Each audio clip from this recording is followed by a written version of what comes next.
What is up, my green bits? It is I, your host of the channel, RSP. And today we are going to be looking at a tweet that has surged throughout the fairy tale community. And it reads, "What is a fairy tale truth that no one can accept?" Now, me personally, I am an avid fan of the anime Fairy Tail made by Hiro Mashima. If you want some proof, not too long ago I was at Anime NYC and I got this really neat fairy tale pocket watch here. I did not expect me to be finding pocket watches, but I got it because it's fairy tale. And recently also at the same convention, I got me a little Panther Lily plushie. And just to really make sure that y'all understand how much of a fairy tale fan I am, you see that Cricket poster that is right there? That is my Cricket fairy tale poster. So just by those three examples alone, you can tell that I absolutely love fairy tale. I'd say, no, I can confidently say that fairy tale is my favorite anime of all time. And with the 100-Year Quest anime airing right now, it is a great year to be a fairy tale fan right now. So I brought up this tweet because, people have their own gripes and their disappointments with their favorite show that is just like mine. And while it isn't all necessarily just criticisms, there's also a whole bunch of positive stuff right there. And I do too have my own takes when it comes to the show when compared to other people.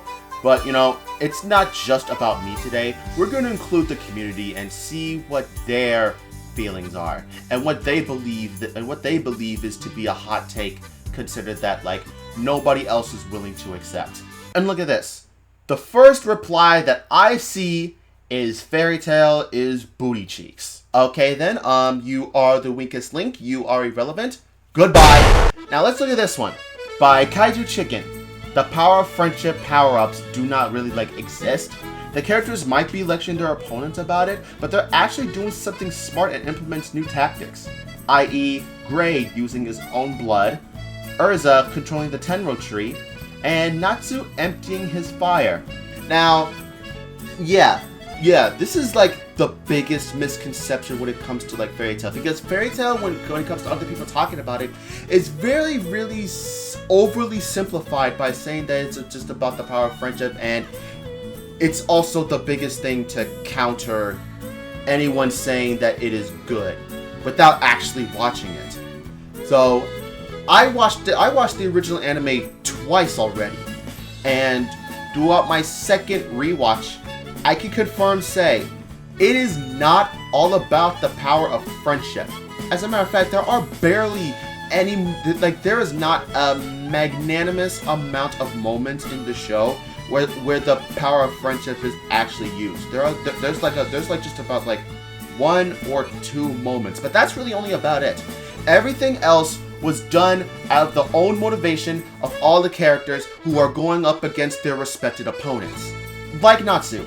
Whenever he's fighting someone, sure, he's always bringing up his friends, but that's really only in motivation of them. That's really an only motivation of himself and his others.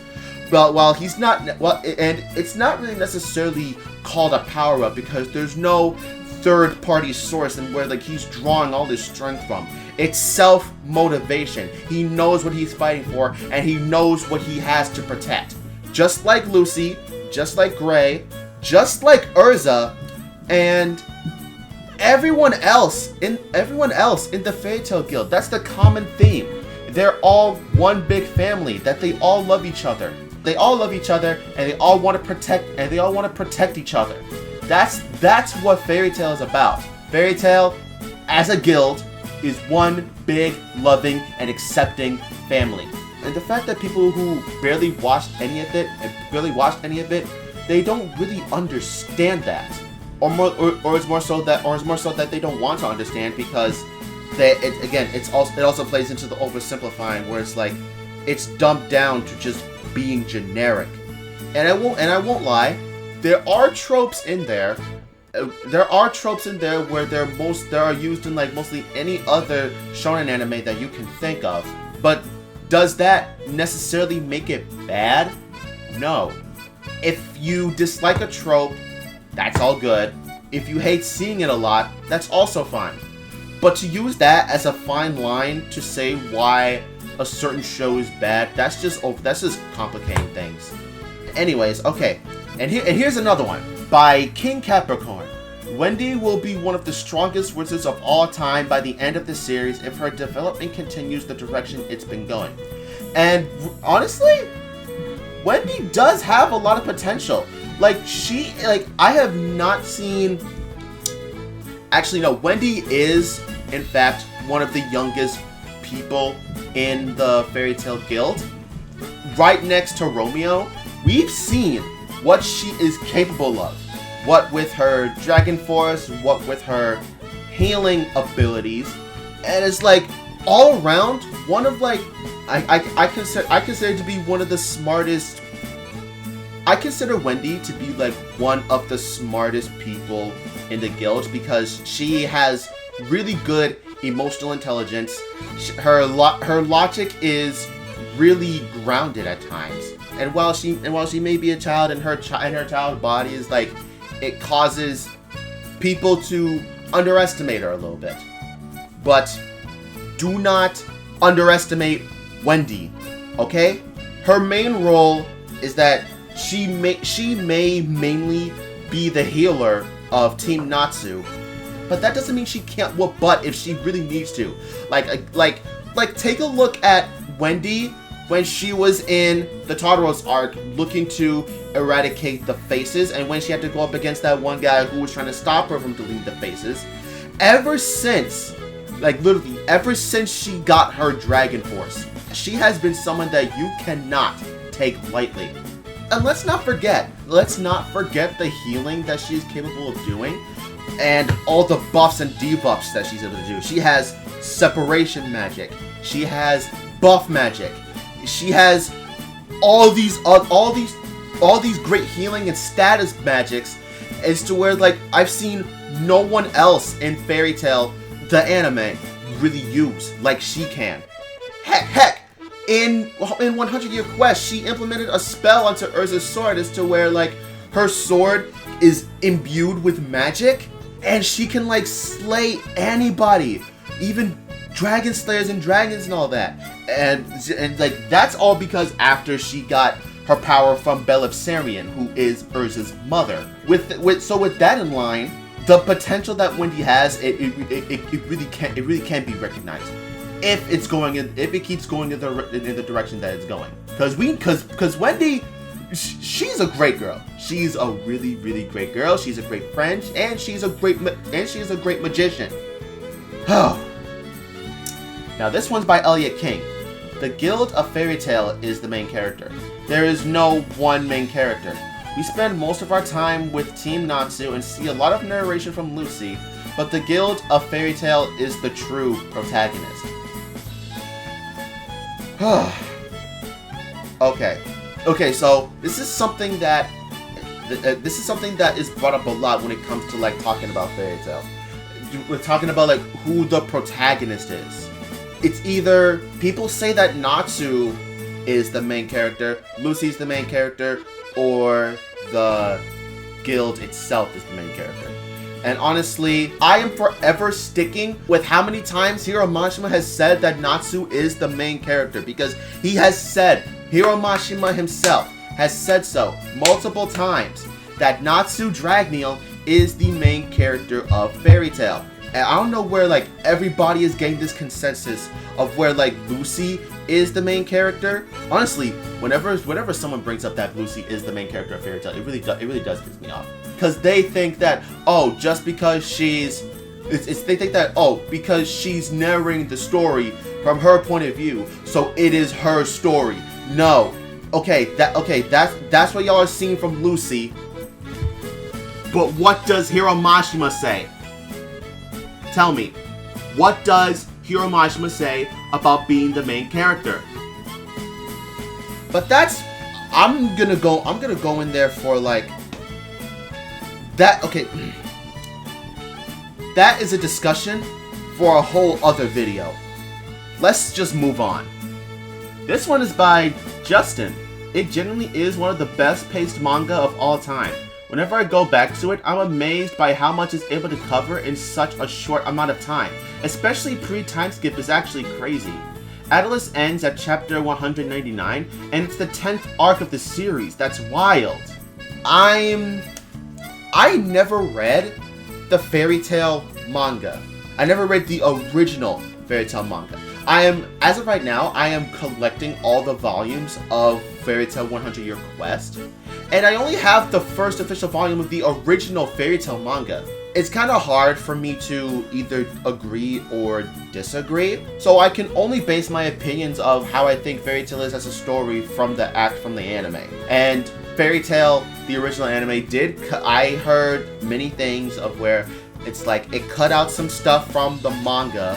I really don't know how to feel about that because, once again, I never read the actual original manga. I will collect them, and I will see how different it is from the anime. Anyways, that's it. By Alejandra Era. Nalu is canon, but Hiro is going to milk this until he can't. Honestly,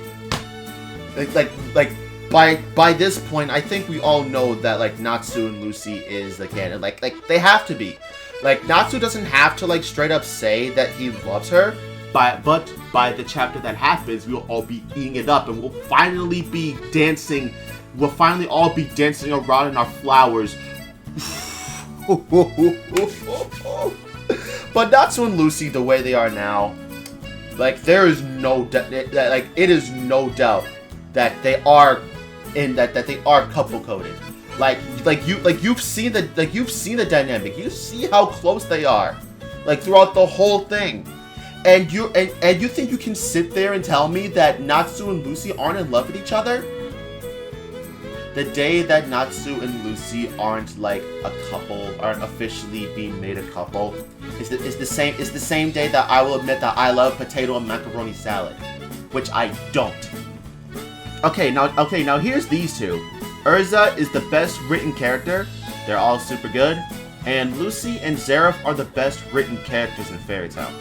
Now that in itself is subjective, because that is not an objective truth. When I look at this tweet, it's talking about it objectively. When I see tweets like this that say insert character name is the best written character in insert series, it's really just it really does come to perspective. It really just comes into perspective, because there's no best character in a series unless there's there are polls and stuff that's still a collective. But when I think something is the best written, it would be something that's revolutionary. That's something that's influential. And characters like Lucy and Zeref aren't really that influential. Urza, however, you can make an argument for it, because there is a video that I saw where Urza's character and her whole story and stuff has made an impact on characters with a similar archetype as her. So in a way, Urza is influential. Now, okay, here's this one. Fairy Tail has a lot of bad ships, Jerza being the worst. In the nearly 20 years of knowing each other, Jalal and Urza are barely together for no more than 5 minutes a handful of times, and in the majority of those times, Urza is miserable with him. There, I said it. I just said that there is no, it's not really, okay, honestly, that's not true. That's not true. Because, just from reading this tweet, I can tell that they're either not completely caught up, or they don't really understand the complexity of Jalal and Urza's relationship. They've known each other when they were really young, when they were stuck in the Tower of Heaven. To say that they do not have feelings for each other, it is true that they do not have a lot of screen time. But the fact that the two of them are constantly thinking about each other, in which to it's sort of in the romance sense, which is sort of in the romance sense, but it's more sort of a partnership and a kin sense. But to say that those two characters are not in love, it is a little iffy on. And I imagine some people are going to be stuck on the aspect that there is a 7-year age gap. I wouldn't dwell too much on that. And not to mention that they almost kissed before the Grand Magic Games as well, so there's that. If that doesn't tell you that there is an inch of romantic affection for each other, then I don't know what is. Okay, back to looking more at the tweets. Okay, this one was from Uncaged Boat. Juvia was cool in her first appearance, but now she's just annoying as anything, involving her in just about her obsession with Gray. Cobra deserves a power-up and more screen time. Juvia may spend a lot of her days in and out just gushing about her Ice Wizard Bae, Great Bullbuster, but that doesn't mean that she is completely dependent on him. Because you've seen how she is capable of dealing with things by herself. When it comes to fighting others, when it comes to like putting up a fight with things, like Gray and Juvia, it's also a really complicated relationship. And with Cobra, absolutely, I absolutely believe he deserves more screen time and deserves like, ooh, Cobra is just really underrated. Eric is underrated. They need, like, no, I want him to be involved with the action again, especially after like what happened with Tartaros. Like, please. And considering more of the Cobra concept that we have now in the 100 Years Quest, he needs more stuff to do. Moving on. This one I really like from Kimberly. That show was actually really good. Sure, it does have too much fan service or fake deaths, but yes, overall it's a great show and one of my favorites. Yeah, see, like even with all its like fan service and its like cop outs and stuff, it's still enjoyable to some. And the fact that people use fan service to crap on Fairy Tail is just really sad, because I think it goes to show that they can't handle other shows that have fan service themselves. I've even seen someone say that Fairy Tail has more fan service than High School DxD, and I'm like, bro, you're comparing an ecchi to a shonen. Ecchi has way more fan service than any shonen ever does, and you can quote me on that, honestly. Stella Goeta fan, or Stella Goeta Defense Squad. I don't think Gray should be with Juvia. I think he should be with Lucy, who treats him better. I'm sorry, but like I said before, the relationship between Gray and Juvia is like much more complex than it is shown on the surface. And when it comes to Gray and Lucy, they only have platonic views of each other. Sure, they treat each other nicely, but it's not because they're in love, because they're teammates, they're friends, they're companions who really care for each other. Not everything has to be seen in like a romantic sense. Things like showing for concern with one another can also just be a little friendship. That's how relationships are. Relationships aren't just romance. They could just be friendships. Okay, let me see this one. Natsu is no longer a good character. 100 Year Quest stripped him of all his development and depth, turning him into either a running joke or the most boring and generic shonen protagonist. People who are still pretending to not see it are only in it for his flashy fights. Okay. Hold up a minute. Wait. No. Nah, cause this... No. You're trying to tell me that this guy has regressed as a character in 100 Year Quest? If you ask me, Natsu is more or less the same person. I still feel his charm. I still feel the sense of compassion that he has for his friends in his guild. And I also still feel his feelings for dragons and how he treats them and how he views them. Because you know that Natsu is not a one-dimensional person. He's not a one-dimensional character. He actually has so much going on for him, so many complications. And sure, 100-Year Quest may not have touched a whole bunch of it. I'm gonna have to like reread it. But to say that he's actually like regressed as a character, I'm sorry, but I don't see it. I feel disrespected after reading that tweet. I feel disrespected that he disrespected my Fire King. But you know, they're not entirely wrong. They're not entirely correct. I'm not that deep of an analyst when it comes to people's characters, so I'm gonna just leave it be. I say we'll look at 3 more, and then that will be it for the video. Okay, but by Hitomi. For a lot of examples, the power of friendship makes sense on why they get stronger. Lucy's whole magic revolves around her relationships with her spirits, and every fight on Tenro Island, the island is literally their guild's home turf, so it makes sense. Thinking about it like that when it comes to Lucy's spirits, yeah, it makes sense. Because the way that Lucy sees her spirits, she doesn't see her as tools for her to use for her benefit. She doesn't mistreat them. She doesn't treat them as they're like above her or they're below her. She sees them as people. She sees them as equal as them. Like, do you remember that one episode of where Loki was about to like disappear from the world all itself because he broke a very cardinal rule of the celestial world?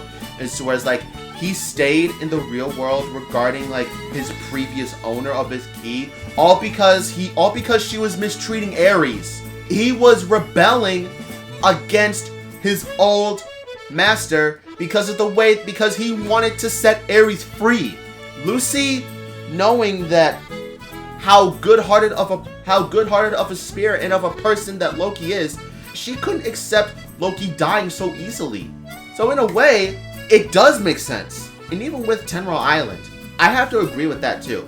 Every fight that was done in Tenro Island really does have like their own merits of like evolving their powers, and even knowing more about how the island is very integral to the fairy tale guild's history. And the fact that Mavis was able to protect them from the devastation of Agnologia, it's very well, yeah, it was very well done. And I'm glad that she did, because it would not feel the same without Team Natsu and everyone else. The power scaling is a disaster, and it ruins any tension or build-up in the fights. You know Natsu will bring out the power of BS and win.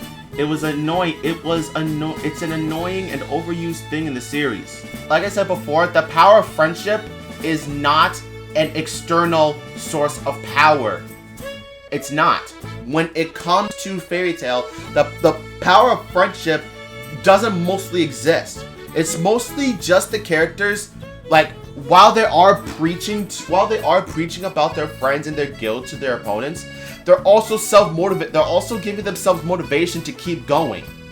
It's no external source of power. It's nothing where they like constantly get powered up from. And the power scaling, I'm not even touching that, because that's only for the power scalers. Okay, and let's go with one more, if I can find a good one. Okay, this last one is by J.A. George.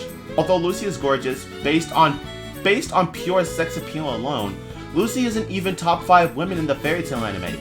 She's barely top 5 in the Fairy Tail Guild. There's just too many beauties in this show. Okay, it's not really a truth, per se. Again, this is something that's really subjective. What they're saying is that they don't have Lucy in their top 5 beauties in their Fairy Tail, in their Fairy Tail Girls list, which is respectable. As a matter of fact, I am curious to who they think is much more beautiful than Lucy, because I'm guessing either Urza, Juvia, Kana, maybe Visca, and who else is there? And I'll just throw it in there, Kinana. So this is the end of this video. This tweet has garnered a bunch of interesting responses, in which I believe it will gain more if this tweet gets more recognition and much more attention out there. I want to hear from you guys. What do you think is a fairy tale truth that you don't think anyone else can accept? Like, whether it be about characters, whether it be about the story, and whether it be about some, like, other aspects that you wish it could be explored and talked about. Because, you know, there are endless possibilities when it comes to this show. Because I love it. I love it. I love to have, like, some discussions. I love to have some more discussions about this show. If only you could promise me that we won't spark another war about it, because I've already tweeted out on how, like, the community itself is already going up into flames, and I'm sad to see it in the toxic state that it is in right now. We should be coming together as a family and all love each other and not try to spark up problems in which on stuff that's, like, really insignificant and really petty.